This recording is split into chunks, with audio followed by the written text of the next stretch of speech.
Welcome to our backyard. This is the Backyard Philosophy Podcast. We are two friends having a discussion after everyone else has passed out or gone to bed. Grab a drink and listen as we discuss everything from automation, space exploration, and why the meaning of life is 42.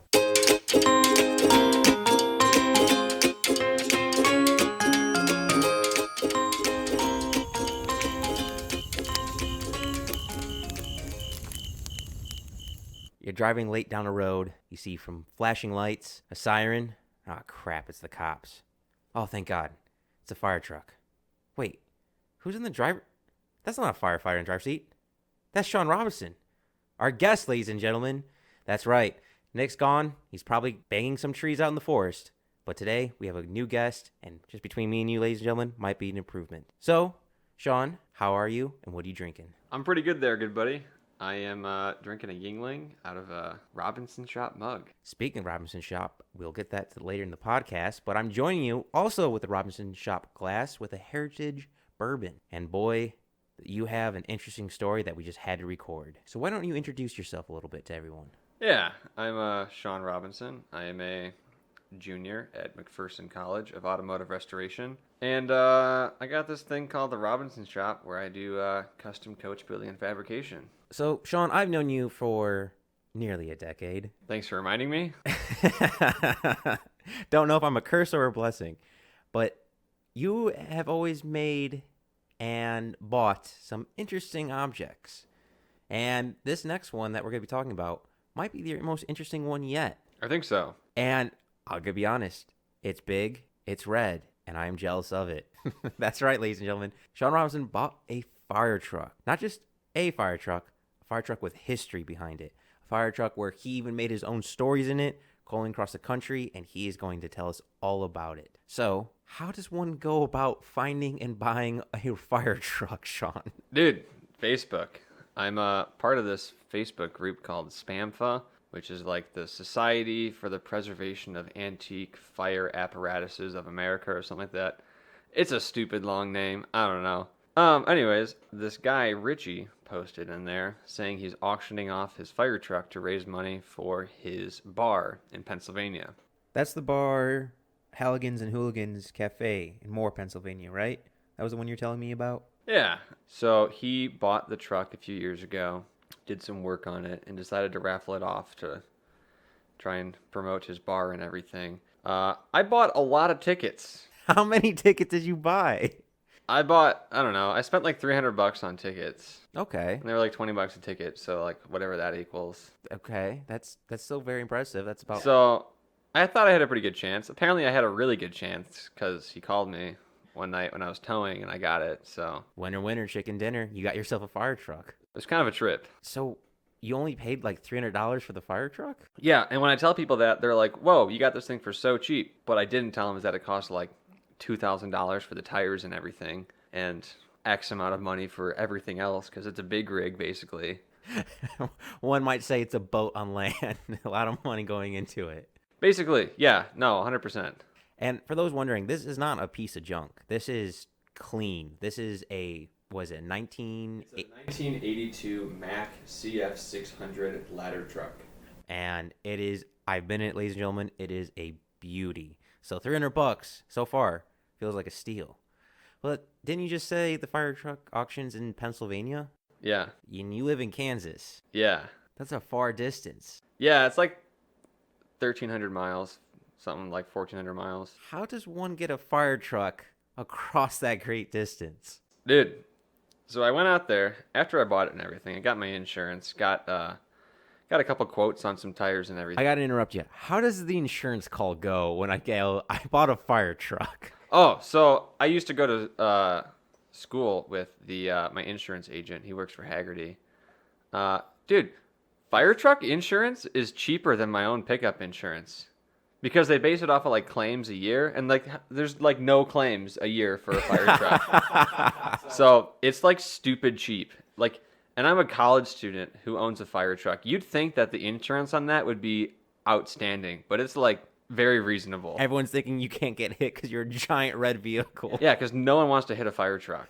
So I get so much extra distance on the road. It's pretty crazy. Going back to distance, that distance between Pennsylvania and Kansas, how did you conquer that?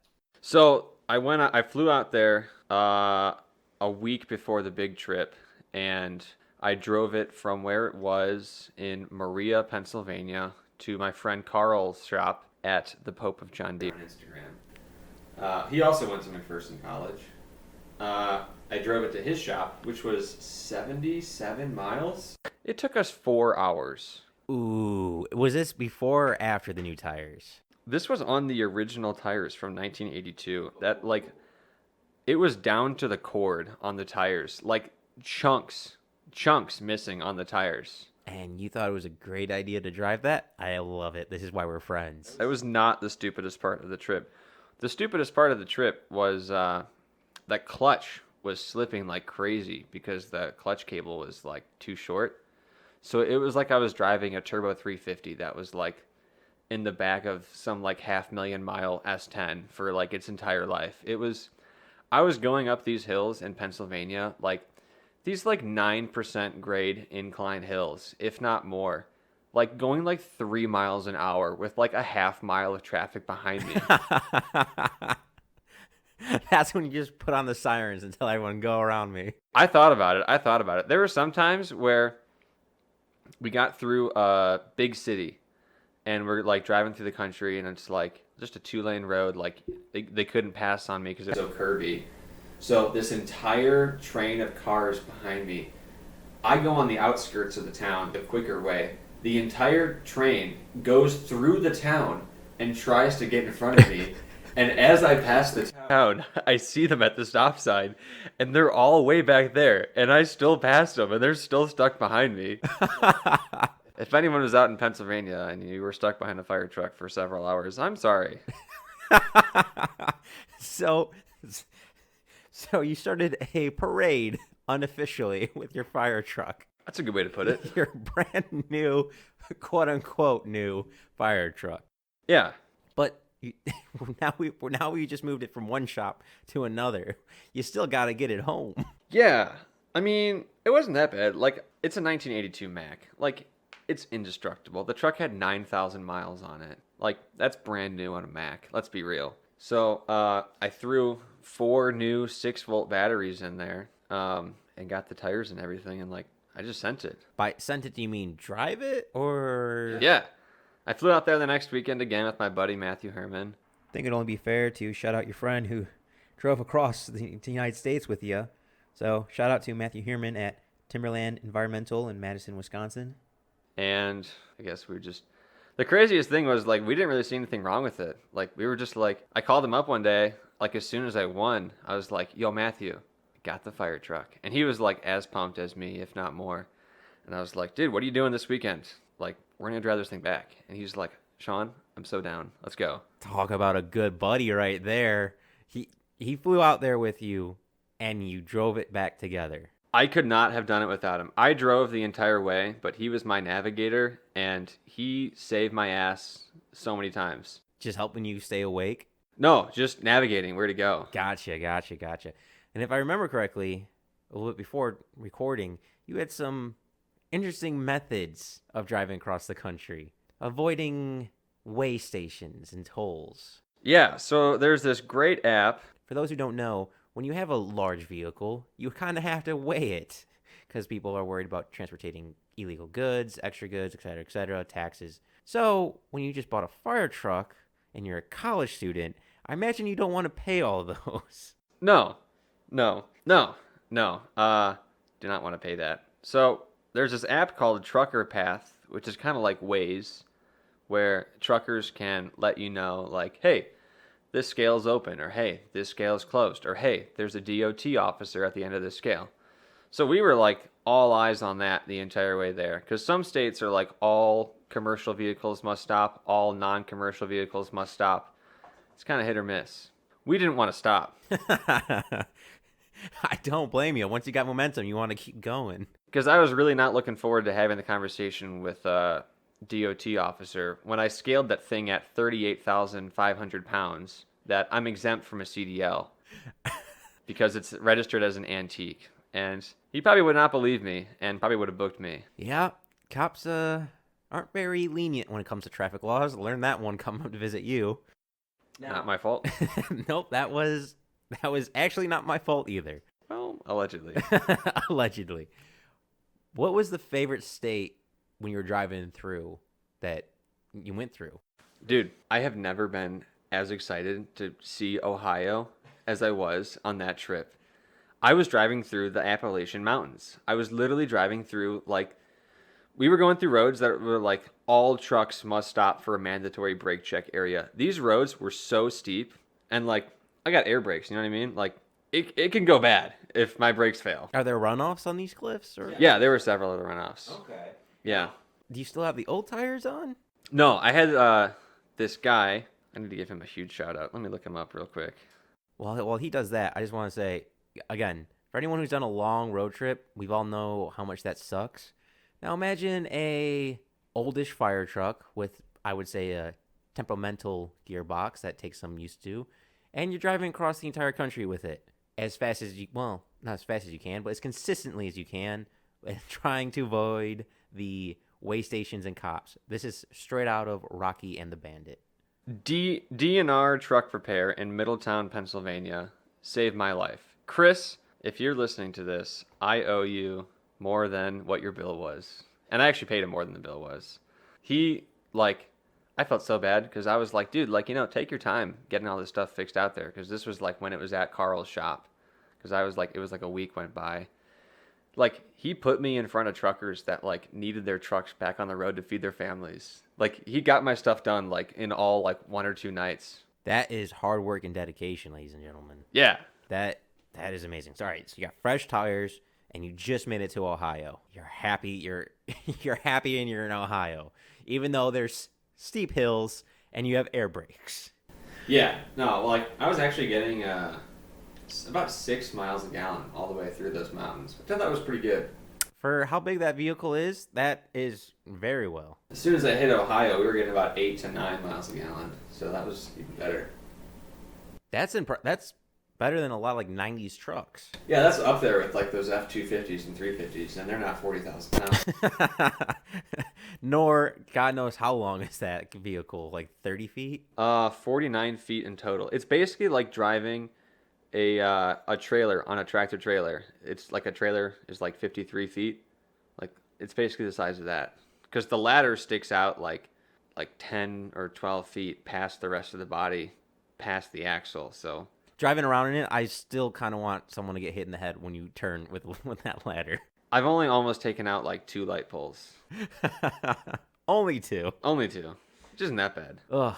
All right, so we got through Ohio, driving across country. You got a good buddy with you, keeping you awake, navigating, helping you avoid the way stations. You're back in Kansas now. Now, you said this has got low mileage, but even if it's from the 80s, you still got a lot of work to do. So, what needs to be done with the truck? I feel like there's more past Ohio. Let's go back to Ohio. Where was I? So, you got the truck, you got new tires, you just made it past Pennsylvania, you're now in Ohio. You like Ohio because of the cliffs and hills, and you're driving along. Where are we next in our journey? In my, I think it was Ohio. My buddy Matthew and I stopped at a gas station in, I think it was East Richland, Ohio. We were stopped. We actually met a trucker there that used to build those fire trucks. Say that again? Yeah, so I'm in there, you know, I was doing my thing, like going to the bathroom, getting some chips or whatnot. And I come out, and this trucker's like looking underneath my truck, and I'm like, yo, dude, like, what's going on? Because Matthew was like, we added like a little bit of oil, just like the usual amount, like it wasn't that bad. And this guy was like, yeah, I used to build these trucks back in the day. And like he was clowning around that truck, doing all the levers and hoses and whatnot, showing us like what everything did, and was like asking about the history. He's a pretty cool guy. Talk about a small world where he possibly could have even worked on that actual truck. Could have been. That is, what are the odds and chances of that? I don't know, but it's pretty cool. But, so, you just had to add some brake fluid to it. That sounds pretty good so far. No, just, it's air brakes, so just oil. Just oil. My mistakes. Sorry. I'm not used to fire trucks and and what goes into operating and maintaining them. Yeah. All right, so you're in Ohio, and somehow you come across a diner with a former employee who could have been possibly made your fire truck. That is a small world situation, Yeah. and you still have so many miles to go. Yeah. Indiana kind of sucked driving through there. I mean, it's just, At least you didn't have to go to Gary. yes, I'm so glad I was not in Gary. But it was very bumpy and not fun. We managed to go all the way from Harrisburg right about up into Indianapolis the first day, which is about, I don't know, a good drive for someone to do like one trip on like their car. It took us like 17 or 18 hours going 44 miles an hour max speed. I hit 51 miles an hour on a 9% downgrade. Other than that, 44 the entire way. Oh, I imagine a lot of people were giving you looks, and a lot of people were stuck behind you. Yes. I don't see many civilians driving a fire truck. And seeing you driving a fire truck, I would probably take a double take. So that first day, was it all eyes on you? Everyone just looking at you? The first day, I was not even paying attention to anyone else. I was so focused on all those hills and all those mountains. I was not looking at anyone else. Oh, you were in the zone then. I was in fight or flight mode for like 12 hours straight that day. Oof. Oof. Now, how long can that go before refilling? It's a 50-gallon tank, so we stopped like every like 200, 300 miles. Okay, so I mean you're doing 40 miles per hour. We'll just say that, and every 2 or 3 hours. So at least you're getting some breaks to stretch your legs at least. Yeah, sometimes. Sometimes. Yeah. Sometimes I'm just knuckle grinding and white knuckling the wheel. It was a lot of that. I gotta imagine. Have you have any familiarity with driving big vehicles like that? Yeah, I tow in Kansas. We drive like 30-foot flatbed wreckers all the time. So at least you have some history and Yeah. experience with a big vehicle, but this has got to be a whole new experience. It was a little different, mainly because of the ladder. I mean, the length of the vehicle really wasn't that bad. I picked it up really quickly. I didn't hit any curbs or anything the entire way. Just what was different was that the ladder just stuck out so far straight behind the truck. So if I'm on a 2-lane road and I turn left, my ladder's going to go right into the other lane. I could take out a semi-truck driver because that's like right at cab height. You know what I mean? That's gonna be a bad day for somebody. Yeah. So every turn left or right, I have to look in several different directions at once and make sure it's safe to turn when I can. And this might just be my experience, but when you're in the front of the fire truck, you're past the wheels. Yeah, so it's a cab forward design. So I'm sitting in front of the wheels steering. The engine is behind me, and the front wheels are about 3 feet behind me. And I'll be honest, that really throws me off when you're turning. Like I'm thinking you're gonna hit a curb, and you're actually hovering above the curb, and the wheels are still behind you. Yeah. That's got to be so. Now driving that for like 12 to 17 hours, that's got to taking some getting used to. Yeah, it wasn't that bad though. I mean, I picked it up. Out of curiosity, you mentioned the engine. What engine does it have? It has a Mack E6, which is a straight 6 turbo diesel. Nice. Was that pretty pristine when you picked it up? Because you said it only had like 3,000 miles on it. Yeah, it had like 9,000 miles, which on a Mack E6, that's like basically it's like when that nesting bird drops off a baby out of heaven onto someone's porch step. That's like how that Mack is, like with 9,000 miles. It's like a brand new motor. Like that thing can run on idle for eternity, literally eternity. Good to know. To know. So apocalypse, when another snow blizzard hits Texas, I'll just go into the fire truck, turn it on, and stay warm forever. Yeah, no. Honestly, I was kind of impressed. That heater in that thing works like a charm. I would say that's overkill. It works extremely well. Yeah. Oh, but all right. So it's a little funky because you got the ladder sticking out the back. You're sticking on the cab. You're trying to get used to at least the ladder part. Luckily, you have a big vehicle. Yeah. You hit Indiana. It's bumpy as hell. You're getting tired. What do you do? Oh, yeah, we stopped for the night in Indianapolis. Just grabbed a crappy hotel, and just slept for a few hours? Pretty much. Okay. On the road the next day. We had a brilliant game plan of buying a Bluetooth speaker. Okay. Which was kind of nice because we were just playing trucking music the entire second day, which is honestly kind of a vibe. It was a good time. So this first day, did you have no music? No, like I said, it was fight or flight. Like Matthew could have been talking to me for like hours. I would have not have listened to him. I was so focused on that. It was Dude, talk about a good buddy. Just Yeah. not able to sit in oh, silence. dude, he's a good buddy. Definitely owe him a 6-pack and plus some more. Yeah. Oh, all right. So now you have a speaker. That's got to make the world of difference driving that thing, just to be able to somewhat distract yourself from what you're doing. It was a good time. We were playing, like I said, some trucking music. My Snapchat, I probably had the greatest Snapchat story of any of my friends that day. Just driving a fire truck, playing some Jerry Reed. Well, It was a good time. doing a shameless plug. Where can people find you? Oh, speaking of Instagram, you can find me on The Robinson Shop with underscores as spaces. There you go. The Robinson Shop with underscores with spaces.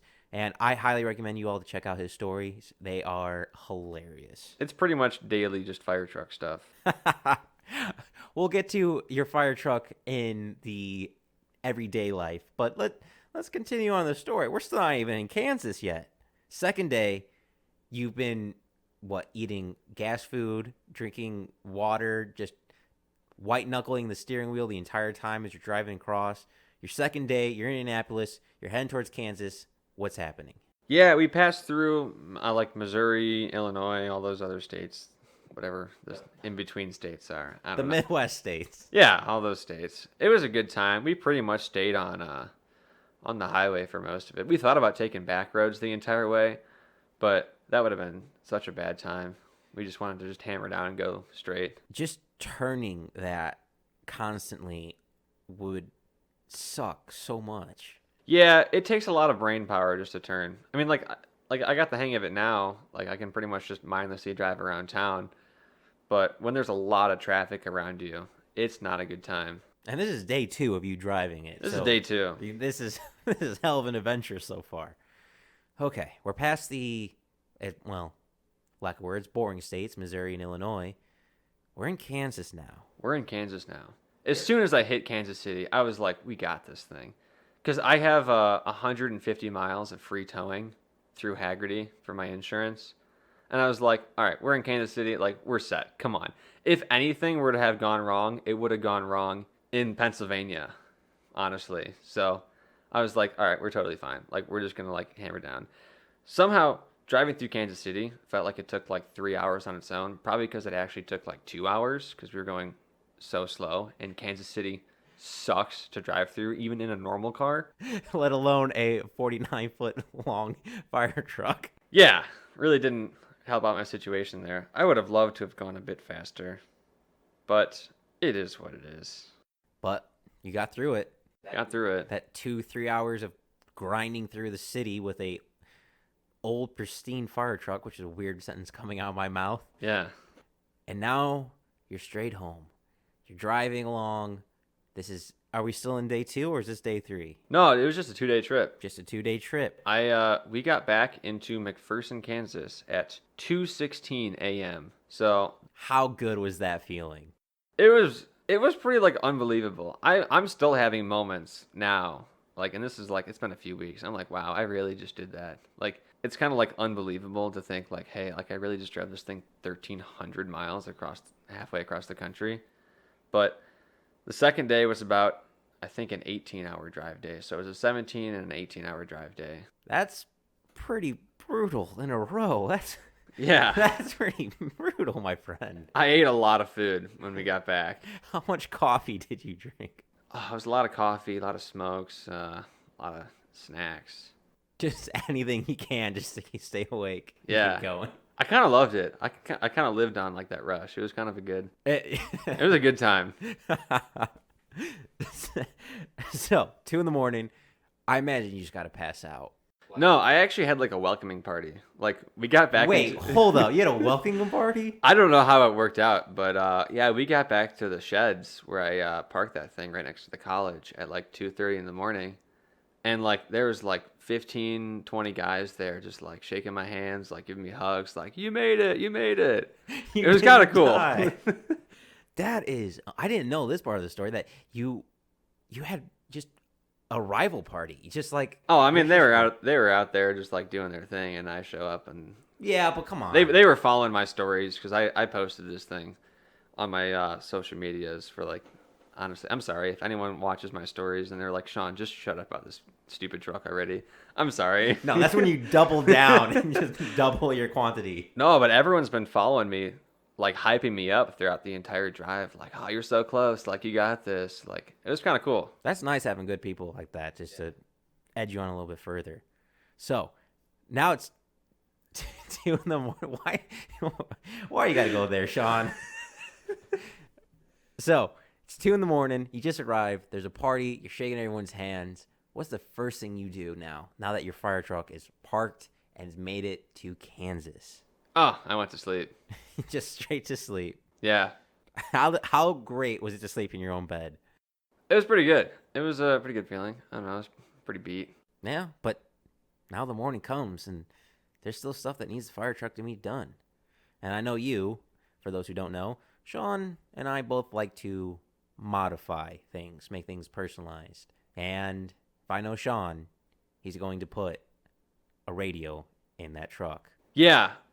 I do like to modify my vehicles. My daily driver is a base model 2010 F-150 with 0 options from the factory. Like, not even cruise control. Manual locks and manual window cranks. I customized that thing to the extreme. But this fire truck, I really love the history about it. I wanted to preserve this thing rather than restore it. I felt like its most important period in history was when it was fighting fires in Millinocket, Maine, versus when it was off of the Mack showroom floor in '81. So I kind of want to keep this thing pretty much original. Like you said, I did add a CB radio when I got back. I tried to add it at Carl's shop in Pennsylvania, but I was having too much of an IR loss through all my wires that I couldn't do it. It wasn't working because it was drawing too much power and I couldn't handle it. So I had to wait until I got back and I could hardwire it to the truck.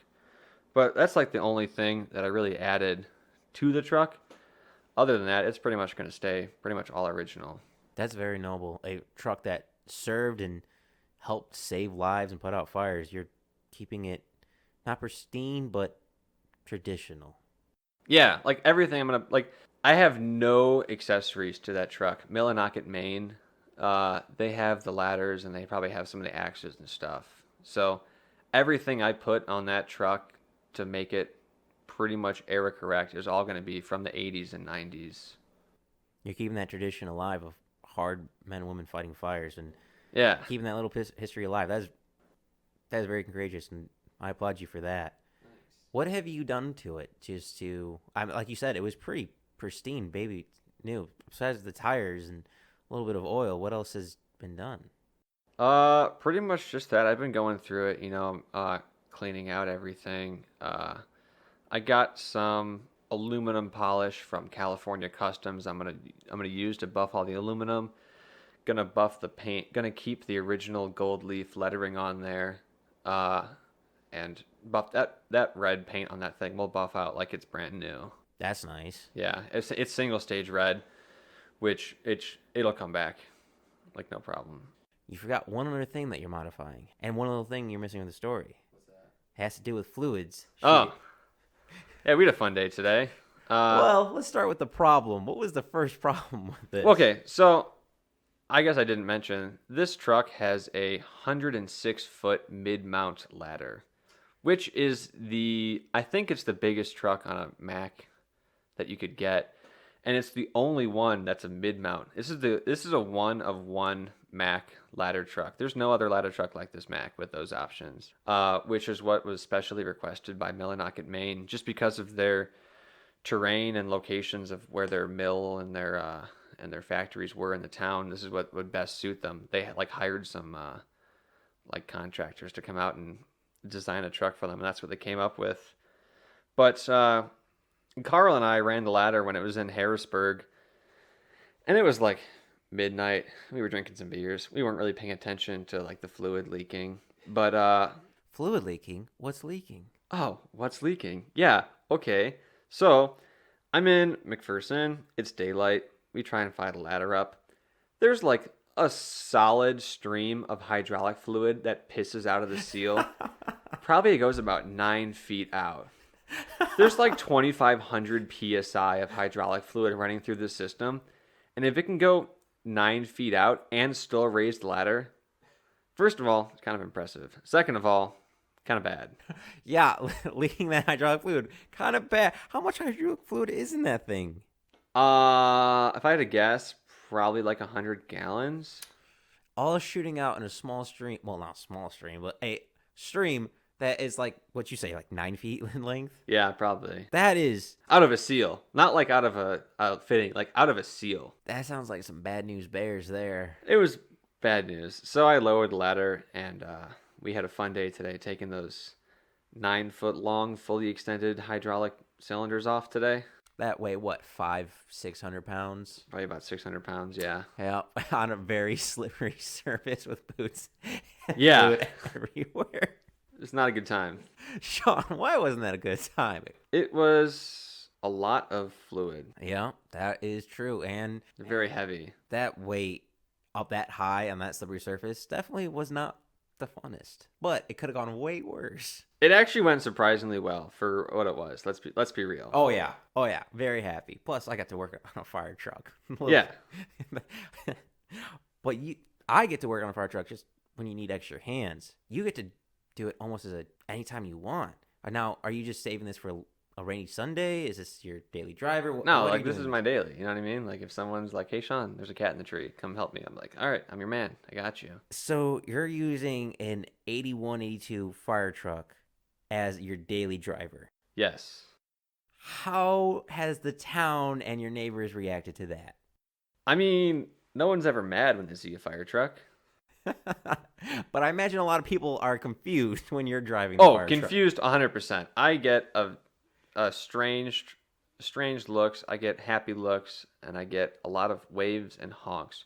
Probably because I look like I'm a real fire truck, when in reality, I'm just a college kid who's just driving a fire truck. Like, I'm not even in the volunteer or anything. I'm just having a good time. Out of curiosity, what's the weirdest thing that's happened besides the one guy meeting you at the gas station / diner that used to work on those trucks? Like, someone seen that fire truck and just standing in front of it, wanted to ride it, drive it. What's been the weirdest thing about it? No, I'd say the most annoying thing though is when people like when I'm parked at a gas station or whatever, and people come up to me and they park like right in front of me. They like box me in, and they try to like talk to me about my truck, and I'm like, dude, you just like you can't do that. You can't. I don't know. They don't mean to, but it's kind of annoying. Okay, well, all right. What's the happiest story you've had so far with the fire truck? Not getting Oh. it back, not being daily driver, but Dude, when I'm driving down the street on like a sunny Tuesday morning, I'm getting my coffee. Like I said, I daily drive this thing.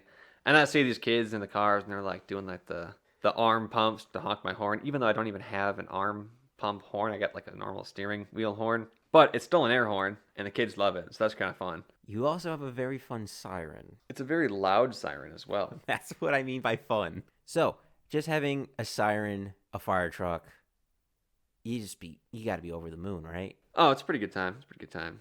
Pretty good time, dude. I seen the smile on your face every time you drive in. You are moving, grooving, and being a happy camper. Dude, like I said, I feel like I'm driving a big rig. Whenever I get in that thing, I'm just like, man, I want to get some 80s or 70s Mac. I want to go just trucking across the country and just do my thing. I'm like, I get in the zone, and it's a good vibe. That sounds like when one of us make it as millionaires, but one of us buys another rig for the other and just go cross country.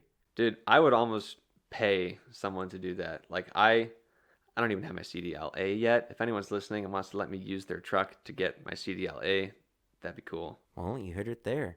And once again, Sean, where can people find you? They can find me on Instagram at the Robinson Shop. And he is promoting that Robinson Shop, and I highly recommend it. He is a hard worker and does quality work, ladies and gentlemen. And, well, I know you're not a big reader, so I won't ask what books you're currently reading. No, But- there's not really any books I read. What's the next project in your future? Next project in my future is probably going to be my belly tank salt flat racer I'm building. That's going to be an interesting one. I can't wait till it's done to have you back on here to explain that story. Yeah. Well, I want to thank you, Sean, for coming on to the podcast, telling a fantastic story about driving a fire truck cross country, keeping it classic, traditional, and making it now your daily driver. Well, Sean, I hope to see you back on the podcast real soon. And as always, you can check us out at Backyard Philosophy on YouTube or anywhere you listen to podcasts. And because Nick's not here, I have to do it. No, we're not on Twitter because Twitter is a dumpster fire. Thank you all for listening.